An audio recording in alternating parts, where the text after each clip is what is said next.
suldaan waxaanu ku leenahay beelaha garxajisna warkoodu waanu maqalnay oo bayaankoodu waa dhegeysanay berberaad maraysaa iska noqo oo tolka go'aanka ay qaateen la qaado waayeelka garxajis ee sharafta badan ee sida fiican u hadlay waa sidii guurtinimada ahayd ee la yiqiin ee ku saleysnaa dhaqankii Soomaalida aad iyo aad daawadayaal halkan aan ku sugannahay waa hoyga ay ka degan yihiin qaar ka mid ah ismada gobolada Laascaanood ee xarunta gobolka Sool ismada oo halkan maanta warbaahinta kula hadlay waxay ka hadleen arrimo ay ka mid yihiin mid ka mid ah salaadiinta Soomaaliland oo uu sheegay in Laascaanood tagi doono arrimo nabadeedna halkaas uu aadi doono ismku wuxuu suldaankaasi wuxuu xalay sheegay inay wada xiriireen qaar ka mid ah ismada dhaqanka SSC balse ismadu waxay sheegeen inaysan jirin cid la soo xiriirdhay ilaa iyo iminka sidoo kale ismadu waxay soo dhaweeyeen go'aanka ay soo saareen beelaha garxajis ee Soomaaliland oo ay sheegeen inay ku mahadsan yihiin inay ka dhiidhiyeen tacadiyada iyo dulmiga ay xukuumadda Soomaaliland ka geysanayso magaalada Laascaanood ismada dhaqanka ayaa sidoo kale sheegay inay diyaar u yihiin xabad joojin balse aysan muuqan waxay fariin u direen bulshada Soomaaliyeed in sidii xal loo heli lahaa ay ka shaqeeyaan sidoo kalena ay mar walba ismadu ku adkaysanayaan in ciidamada Soomaaliland laga kor qaado gudaha magaalada Laascaanood si loo helo xabad joojin rasmi ah bismillaahir rahmaanir rahiim maanta oo maalin sabti ah waxaanu joognaa magaalada Laascaanood xaruntii gobolka Sool halkan waxaa fadhiya salaadiintii gobolada Sool iyo Sanaag iyo Cayn sidaad nooga barateenba annaga hadalkayagu ma badna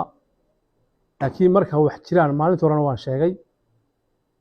inaanu hadallo waliba hadalkaanu maanta ku hadlaynaa uu noqdo kii ugu dambeeyay waa waajib wey xalayto waxaa miidiyaha la geliyey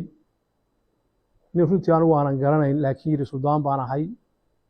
laakiin uu ag fadhiyey suldaanka guud suldaan daa'uud oo uu yidhi wafdi baanu nahay dhaqan ah oo erga ah oo Laascaanood ku socota oo garaad jaamac garaad Ismaaciil iyo garaadada kaleba ay noo yeedheen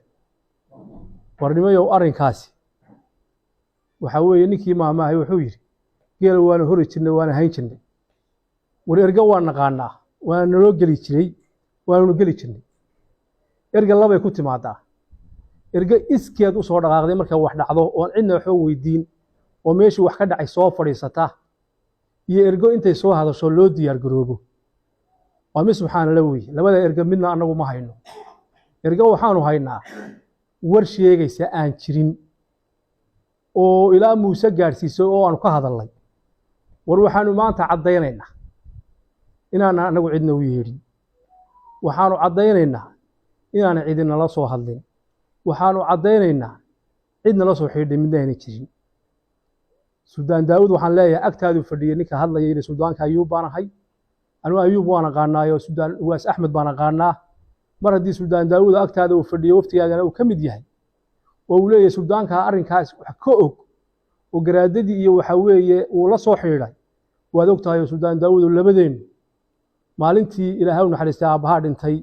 ayaan ku tacsideynayay baa telefoonka isugu dambeysay dhowr jeerna xafladeen isugu nin ilamaad soo hadleen garaadadan gobolada Sool iyo Sanaag lama soo hadleen mar hadday sidaa tahay suldaan waxaanu ku leenahay beelaha garxajisna warkoodu waanu maqalnay oo bayaankoodu waa dhegeysanay berberaad maraysaa iska noqo oo tolka go'aanka ay qaateen la qaado oo iska noqo annagu waxa weeye suldaan lama aan soo hadlin kulama aan soo hadlin ummadana waxaan u sheegaynaa mar haddii hadalku soo noqnoqday war hal la ogaado war hoy annagu cidna umaanaa yeedhin cidna la soo hadashanay ma jirto ummadda islaamka waxaan u sheegaynaa ummadda Soomaaliyeed u sheegaynaa walaalaha waqooyiga u sheegaynaa in ergadan soo noqnoqonaysa ee lagu been abuuranaya inaanay jirin war ma jirto war dhaqanku saama ahaan jirin war dhaqanku labada qodob buu ku imaan jiray erga waxa weeye annagu marka wax dhacaan toos baan u tagi jirnay anagu cid la hadlin iyo ergasha soo sheegto la soo dhaweeyo war mar haddii aad war aan jirin ka soo horeysiinaysaan oo aad annaga waxa weeye war aan jirin naga sheegaysaan sidee baad erga u noqonaysaan sidee baad waxa weeye wixii la idin dhiibana aad run uga sheegaysaan mar haddaa sidaa tiin waad fashilateen iska noqda warkaasna maanta halkaa ku haro beelaha garxajisna waxaan leenahay iyadoo la iga dambeyn doono dee raggii dhaqanka ahaa ee ummaduhu markay islaayaan waxa weeye xaajaqaadka abaati sidaa aad waxa weeye go'aanka fiican u qaadateen ee walaalihiina dhiigooda aad waxa weeye wagli gadateen ee aad u leeyihiin muxuu ahaa qodobada adag aad u soo saarteen waa dhaqankii la arki jiray wey waana raggii wixii lidinku yaqaanay wey beelaha kalena waxaan leenahay haddeedan arrinkan raalli ka ahayn sidaa uga hadla asalaamu calaykum raxmaani raxiim bismillahi raxmaani raxiim saxaafadda iyo golahan aanu joognay odayaasha dhaqanka iyo cid kasta oo fideoga daawata waxaan ku salaamayna salaanta islaamka asalaamu calaykum waraxmatullahi wabarakaatu waxaan rabnaa hadalku badaysin baa yiri hadalkaygu maanta ma badna warar fara badan oo intaas xor iyo daba maraya oo si dadka jaahwareer u geliyay un baa lagu kalifay kelmada laga yiraahdo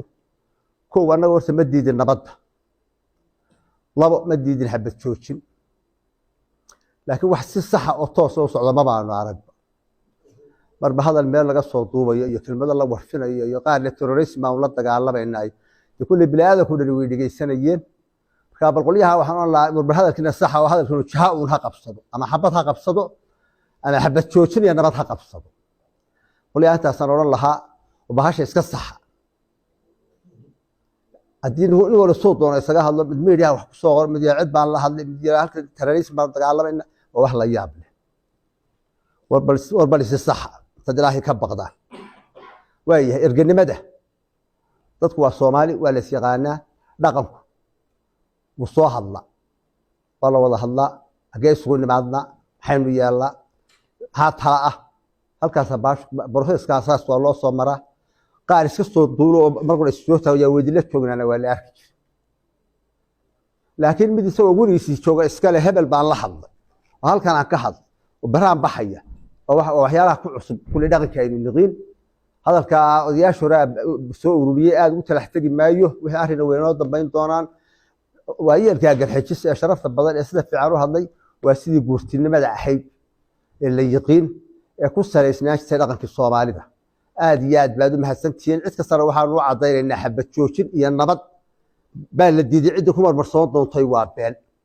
wax u socda iyo wax wada saxan haya midna ma aan arag salaamu calaykum kadib karataab hadalka uu yiri inteedoo dhan waa la qabnaa ana waa ku raacsanahay isagoo dhan waa hadal uu yiri oo lagu tashaday taasoo waa intaa hadalka kale isaga ka jawaabay waxaan la adkaynayaa ta xagga garxajiska go'aankiisa ku saabsan dowladda ama Soomaaliya taariikh bay leedahay iyada oo dowladnimada Soomaaliyeed aan hadalhay reedab khaatimo meel la yiraahdo yay fadhiisteen nimanka garxajis waxay ku baaqeen Soomaalida socodka nabad iyo dowlad gudub waa taariikhdoodii tan maantana sidaa ay u hadleen waa tala aanu isla dhiqin weligayana horaan u idhi tala iyo tayiisa naga dhaxaysa waxa uu laho weyna kuma kala hadno weligayaba iminkana waxaan leenahay waa soo dhaweynaynaa go-aankiina waana ku shaqaynaynaa meelaha kalena dee ciddii garashadaa lehi ha laga arko asalaamu calaykum waraxmatullahi wabarakatu